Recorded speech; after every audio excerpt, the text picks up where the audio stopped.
Hello दोस्तों, आज हम गीक्स फॉर गीक्स का problem of the day minimum number of coins का सॉल्यूशन डिस्कस करेंगे। तो चलते हैं प्रॉब्लम स्टेटमेंट देखते हैं।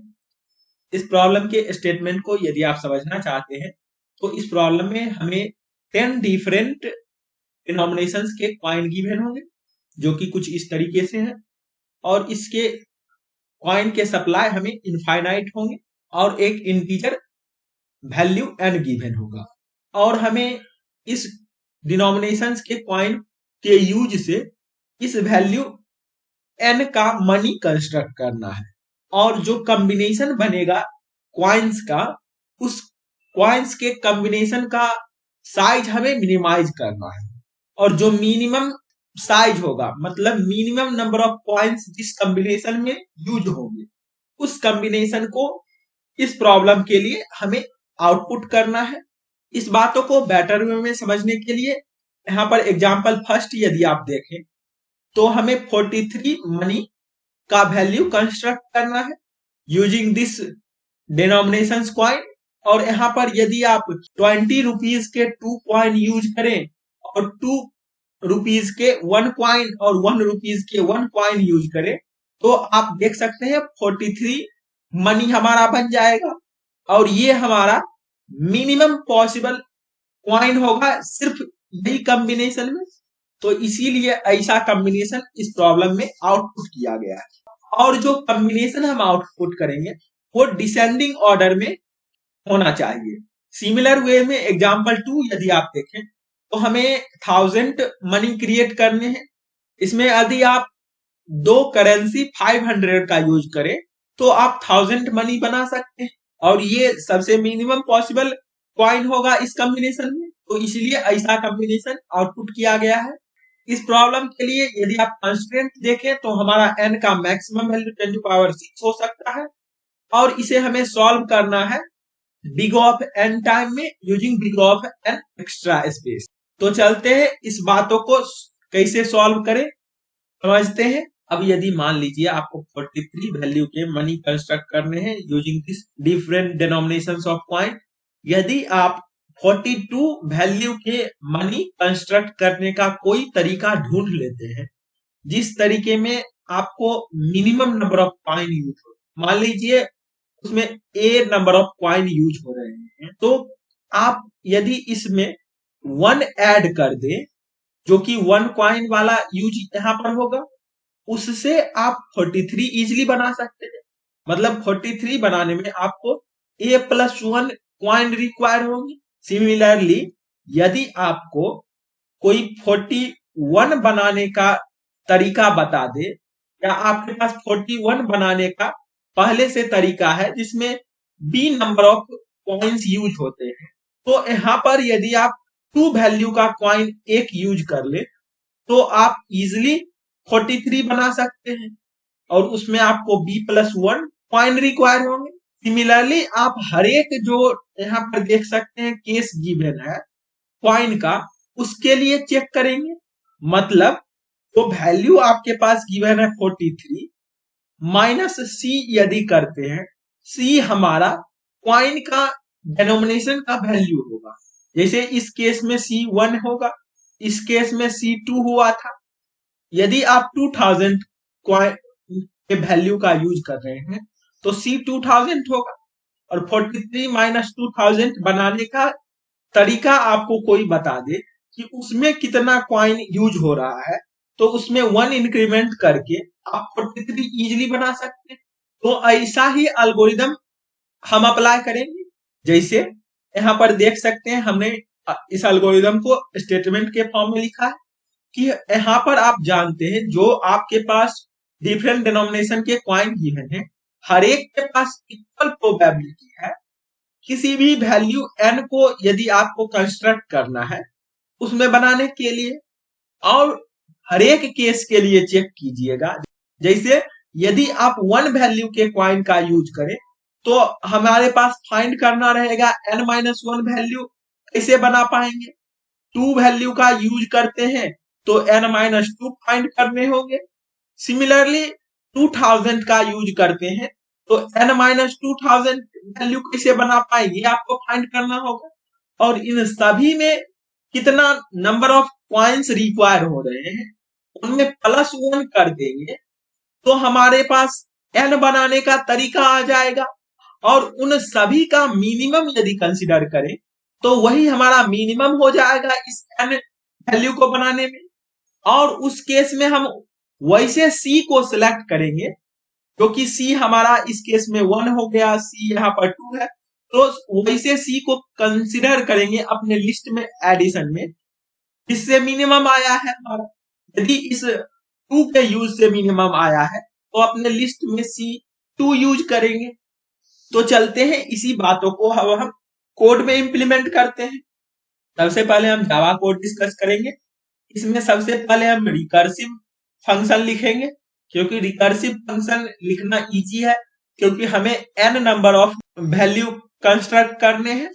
तो आप n-c यदि बना पाए तो इजिली बन जाएगा n और ये हम रिकर्सन से इजिली फाइंड कर सकते हैं और फिर रिकर्सिव कोड को हम मेमोराइज करेंगे और दोनों का मिक्सचर ही डीपी कहलाता है। और हम जानते हैं रिकर्सन में स्टैक का यूज होता है और स्टैक का साइज मैक्सिमम 1000 कंसीडर कर सकते हैं रिकर्सन में। लेकिन इस प्रॉब्लम के लिए n का वैल्यू 10⁶ गिवन है जो कि स्टैक ओवरफ्लो कर जाएगा। तो उस केस में हम इटरेटिव कोड यदि लिख दे तो वो सिंपली यूज हो सकता है क्योंकि उसमें फॉर लूप यूज कर सकते हैं। रिकर्सन भी तो हमारा एक तरह से लूपिंग सिस्टम ही है लेकिन यहाँ पर 1000 लूप हमारा रेस्ट्रिक्टेड है, इतना ही यूज कर पाएंगे। लेकिन फॉर लूप हम तो 10⁶ तक भी इजिली रन कर सकते हैं। तो इस कोड को हम इटरेटिव वे में फिर कन्वर्ट करेंगे। तो आइए देखते हैं ये काम कैसे होता है। यहाँ पर हमें मिन पार्टीशन फंक्शन गिवन है, इसे ही कंप्लीट करना है। यहाँ पर इस फंक्शन में आते ही सबसे पहले हम कॉइन्स नाम का एरे डिक्लेयर किया है जिसमें जो डिफरेंट डेनोमिनेशन का वैल्यू है वो हम स्टोर किए हैं। उसके बाद इस कोड को अभी नहीं देखें आप। फिर इस f फंक्शन को हमने लिखा है और उसको कॉल किया है। उसमें हम एक इंटीजर n इसको डाल दिए हैं और इस एरे कॉइन को डाल दिया है और इस डीपी को अभी इग्नोर करें आप।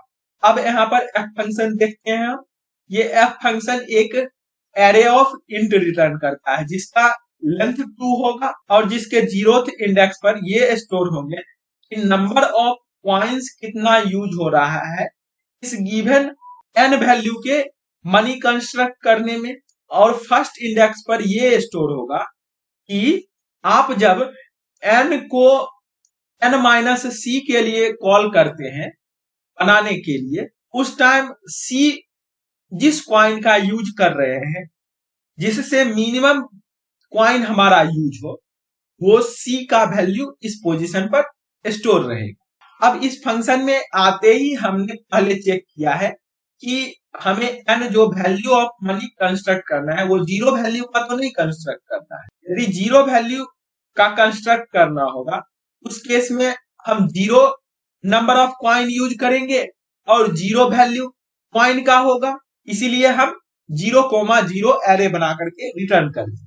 और यदि n निगेटिव हो जाता है मतलब -1 या -2 वैल्यू का कंस्ट्रक्ट करना होगा तो उस केस में हम कंस्ट्रक्ट कर ही नहीं सकते। तो इसीलिए दोनों में -1 डाल करके रिटर्न कर दिया है।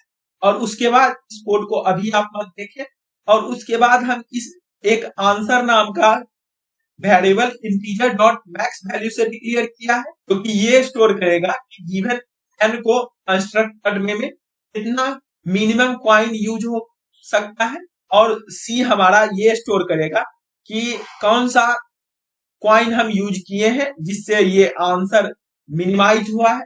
और उसके बाद इस कॉइन्स नाम के एरे पे फॉर ईच लूप लिखा है जिससे हमारा कॉइन जो है वो आ जाएगा इस कॉइन वेरिएबल में और उस कॉइन का यूज करेंगे और n-कॉइन वैल्यू बनाने में कितना मिनिमम कॉइन यूज होता है उसका वैल्यू फाइंड करेंगे जो ये f फंक्शन हमें इजिली करता है। इसीलिए इस f फंक्शन को कॉल कर देंगे जिसमें n-कॉइन वैल्यू डाल देंगे और कॉइन्स तो हम वही सब यूज कर सकते हैं और डीपी तो इग्नोर करें आप।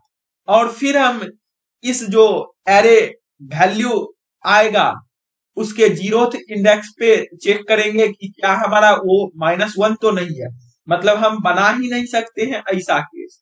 यदि ये हम बना ही नहीं सकते हैं तब तो चेक ही नहीं करेंगे। यदि बन पाएगा तब हम देखेंगे कि क्या हमारा जो क्वाइन उस केस में यूज हो रहा है वो वैल 0+1 होगा, और वो आंसर से यदि छोटा है तब अपने आंसर को अपडेट कर लेंगे, नहीं तो इग्नोर करेंगे। और अपडेट करने के साथ साथ सी का वैल्यू भी चेंज होगा और वो वैल्यू क्वाइन के इक्वल हो जाएगा, क्योंकि अब हम क्वाइन का यूज करके बनाएंगे ये वैल्यू एन, और फिर लास्ट में इसी आंसर और सी को पुट करके एक न्यू एरे बना करके रिटर्न कर दिया है। और इस कोड का यदि आप विदाउट डीपी का टाइम कम्प्लेक्सिटी एनालाइज करेंगे तो वो 10⁻n होगा, क्योंकि ये जो f फंक्शन है इसको हमने क्वाइंस के लेंथ के इक्वल कॉल किया है, और क्वाइंस का लेंथ 10 होता है, तो 10 टाइम हर एक टाइम कॉल किया है तो 10⁻n ओवरऑल कम्प्लेक्सिटी होगा। ये n से थोड़ा कम भी होगा, लेकिन ओवरऑल वर्स्ट केस में कंसिडर करें तो n ही होगा। लेकिन इसके लिए आप एक चीज यहाँ पर ऑब्जर्व करें, तो ये जो f फंक्शन हम कॉल कर रहे हैं इसमें सिर्फ और सिर्फ 1 पैरामीटर चेंज हो रहे हैं, और इसके लिए हम 1 डायमेंशनल डीपी यदि कंस्ट्रक्ट करें, इससे हम मेमोराइज कर लें अपने कोड को कि जो काम पहले कर चुके हैं वो काम फिर रिपीटेडली हम ना करें। और उसके लिए हम डीपी का यूज करेंगे, जो कि 1 पैरामीटर चेंज हो रहा है तो 1 डायमेंशनल डीपी होगा, और यहाँ पर हमने 1 डायमेंशनल डीपी क्रिएट किया है। ये आप देखेंगे कि 2 डायमेंशनल है, लेकिन हम इसे 1 डायमेंशनल इसलिए बोल रहे हैं क्योंकि ये जो आंसर है हमारा 1 डायमेंशन का है, तो डीपी का जो रोल होगा वो 1 डायमेंशन का होगा, और अगले डायमेंशन उस डीपी के कॉरस्पॉन्डिंग आंसर उसका स्टोर करेंगे। जैसे डीपी ऑफ एन हमारा ये स्टोर करेगा कि डीपी ऑफ एन में कितना minimum number of coin use हुआ है, जो कि 0th इंडेक्स पे होगा, और फर्स्ट इंडेक्स पे कौन सा वैल्यू सी हम यूज किए हैं उस टाइम, जिससे मिनिमम ये 0th इंडेक्स पे नंबर ऑफ कॉइन आया है। इस काम को परफॉर्म करने से पहले ही चेक कर लेंगे कि क्या हमारा डीपी ऑफ एन में 0th इंडेक्स पर क्या कैलकुलेट हम कर चुके हैं। यदि कैलकुलेट नहीं किए रहेंगे तो उस केस में हम डाल देंगे -2, जो कि यहाँ पर आप देख सकते हैं हम जिस टाइम इस फंक्शन f में डीपी डाल रहे थे उस टाइम हम इनिशियलाइज करते time DP of I of 0 में -2 हम डाल दिया, जिससे ये पता चलेगा कि हम पहले कैलकुलेट अभी इस स्टेट को नहीं किए। और डीपी का साइज हम यहाँ पर देख सकते हैं n+1 क्रिएट किया है, क्योंकि n वैल्यू तक के मनी हमें कंस्ट्रक्ट करने हैं, और उसी को यहाँ पर हम चेक कर रहे हैं। यदि -2 नहीं होता है तब इसका मतलब हम पहले कैलकुलेट कर चुके हैं और उस डीपी ऑफ n को ही रिटर्न कर दिए हैं, और यहाँ पर यदि नहीं किए हैं तो कैलकुलेट होगा, और कैलकुलेट हो करके जब रिटर्न होता है उस टाइम हम डीपी ऑफ n में उस वैल्यू को रख देंगे। तो ये कोड हमारा रिकर्सिव कोड हुआ, और इससे हमारा डीपी में हर एक पोजीशन पर स्टोर हो जाएगा। उस डीपी ऑफ आईडीएक्स के कॉरस्पॉन्डिंग हम आईडीएक्स मनी कंस्ट्रक्ट करने के लिए कितना minimum number of coin use होंगे वो 0th इंडेक्स पे स्टोर होगा, और फर्स्ट इंडेक्स पे उस टाइम हम कौन सा सी यूज किए हैं वो स्टोर होगा। और इसको अब हम लिस्ट में कन्वर्ट करना होगा कि एन वैल्यू हम किस किस क्वाइन के यूज से कंस्ट्रक्ट कर लेंगे। उसके लिए हम एक while लूप रन करेंगे, और जब तक n ग्रेटर देन 0 है तब तक ये लूप चलेगा। और उससे पहले हम एक आंसर नाम का लिस्ट बना लिया है एरे लिस्ट का, और इस लूप के अंदर आते हम अपने आंसर में ऐड कर देंगे कि डीपी ऑफ n ऑफ 1 में कौन सा कॉइन सी स्टोर है, वही हम यूज करेंगे।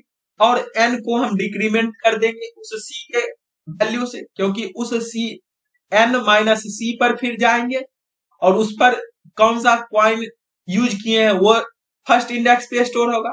तो ऐसा हम n जब तक ग्रेटर देन 0 है तब तक करेंगे, और फिर ये जो आंसर नाम का लिस्ट आया है इसको सॉर्ट कर देंगे डिसेंडिंग ऑर्डर में और इसी आंसर को रिटर्न कर देंगे। अब यदि इस कोड को आप सबमिट करेंगे तो ये तो रन करेगा, बट ये स्टैक ओवरफ्लो कर जाएगा जब n 1000 से ज्यादा होगा, क्योंकि इस कोड में रिकर्सन का यूज हुआ है और रिकर्सन स्टैक का यूज करता है। तो इस कोड को अब हम इटरेटिव वे में कन्वर्ट कर देंगे तो ये सबमिट हो जाएगा। और आप जानते हैं कि रिकर्सन भी एक लूपिंग के तरह ही होता है, और इस रिकर्सन में आप यहाँ पर यदि देखें तो ये n तब तक रिड्यूस हो रहा है जब तक n 0 या फिर लेस देन 0 ना हो जाए। मतलब एक लूप रिकर्सन का काम ये है कि 0 से लेकर के n तक लूप रन करना। तो इसके लिए हम फॉर लूप भी तो यूज कर सकते हैं, उसको 0 से n तक रन करेंगे और 0 पर तो आंसर 0 है, तो सिंपली हम इस 0 को अपग्रेड करके 1 से लेकर n तक लूप रन करेंगे, जो कि यहाँ पर आप देखिएगा इस कोड में हमने यहाँ पर किया है। इसमें सबसे पहले हम फॉर लूप रन किए हैं 1 से लेकर के n तक। ये हमारा रिकर्सन में जो काम कर रहा था वो काम करेगा ये लूप, और उसके बाद जो डीपी था हमने पहले इनिशियलाइज किया था, उस डीपी को अपडेट कर दिए हैं मैक्सिमम वैल्यू से 0th इंडेक्स। और फिर जैसा लूप हम रन कर रहे थे हर एक पॉइंट के लिए वैसा हमने लूप रन किया है, और फिर चेक कर रहे हैं कि क्या i minus quine greater than equal to 0 है। यदि ये पॉजिटिव होगा तब हम बना पाएंगे i माइनस क्वाइन के वैल्यू, और उस i माइनस क्वाइन वैल्यू के कॉरस्पॉन्डिंग हमारा कितना नंबर ऑफ क्वाइन यूज हुआ है वो 0th इंडेक्स पे स्टोर होगा। तो चेक करेंगे कि dp of i minus coin of 0 index plus 1 क्या less than dp of i of 0 है। यदि ये कंडीशन होता है तब हम अपडेट करेंगे dp ऑफ i ऑफ 0 को, और dp ऑफ i ऑफ 1 में इस क्वाइन को रख देंगे। और यदि ऐसा कुछ नहीं होता है तब तो हमें कुछ परफॉर्म करना ही नहीं, और ये एल्स कंडीशन के अंदर हम आदि आएंगे तो ब्रेक कर जाएंगे, क्योंकि i माइनस क्वाइन जब निगेटिव हो गया किसी क्वाइन के लिए तो आगे फिर क्वाइन दूसरा आएगा वो तो बड़ा ही होगा, क्योंकि ये जो क्वाइंस नाम का एरे है ये इंक्रीजिंग ऑर्डर में है, और ये कोड हमारा इटरेटिव वे में हुआ, और बाकी फिर और इससे हमारा डीपी जो है हर एक डीपी के इंडेक्स फिल हो जाएंगे और फिर आगे सिमिलर वे में प्रोसीड कर जाएंगे। तो इस कोड को अब सबमिट करके देखें, तो इस कोड को अब हम अनकमेंट करते हैं और इस रिकर्सन को यहाँ पर ब्रेक करते हैं, और इस डीपी को जो फिल कर रहे थे इसको भी कमेंट कर देते हैं और तब सबमिट करते हैं। देखते हैं कि क्या ये रन होता है। तो आप देखेंगे कि ये रन होगा। यहाँ पर देख सकते हैं हमारा टोटल टेस्ट केस पास किया इस केस में। अब हम चलते हैं C++ कोड देखते हैं। C++ कोड भी हमने सिमिलर वेज में लिखा है और लॉजिक तो सिमिलर है ही। यहाँ पर हमने इटरेटिव वे का कोड लिखा है जो कि सिमिलर वे में परफॉर्म करेगा। तो इस कोड को भी आप देख लीजिए और इसे हम सबमिट करके देखते हैं और देखते हैं कि क्या ये रन होता है। यहाँ पर देख सकते हैं हमारा इस लैंग्वेज में भी कोड रन किया और टोटल टेस्ट केस पास किया। अब यदि इस कोड का टाइम कम्प्लेक्सिटी एनालाइज करना चाहे तो आप देख सकते हैं हमने सिर्फ और सिर्फ इस n पे लूपिंग किया है और इस लूप के अंदर इस क्वाइन एरे पे लूप लगाए हैं। तो ओवरऑल कम्प्लेक्सिटी हमारा n इंटू 10 होगा, क्योंकि क्वाइंस का साइज 10 है। तो ओवरऑल कम्प्लेक्सिटी वर्स्ट केस में देखें तो बिग ऑफ n होगा, और स्पेस कम्प्लेक्सिटी देखें तो बिग ऑफ n होगा, क्योंकि डीपी जो है वो n साइज का हमने कंस्ट्रक्ट किया है। तो आई होप आपको ये जावा में रिकर्सिव कोड और फिर उसको कैसे मेमोराइज करते हैं और उस दोनों को कंबाइन करके डीपी जो बना था हमारा वो समझ आया होगा, और फिर उसे इटरेटिव वे में कन्वर्ट किए वो समझ आया होगा, और फिर इस C++ लैंग्वेज के कोड भी आपको समझ आए होंगे जो कि सिमिलर वेज में है। और हम इस दोनों डिफरेंट लैंग्वेज के कोड का लिंक डिस्क्रिप्शन बॉक्स में डाल देंगे, तो आप वहां से देख लीजिएगा। तो फिर मिलते हैं किसी अगले वीडियो के साथ, तब तक के लिए कोडिंग करते रहिए बेस्ट ऑफ लक।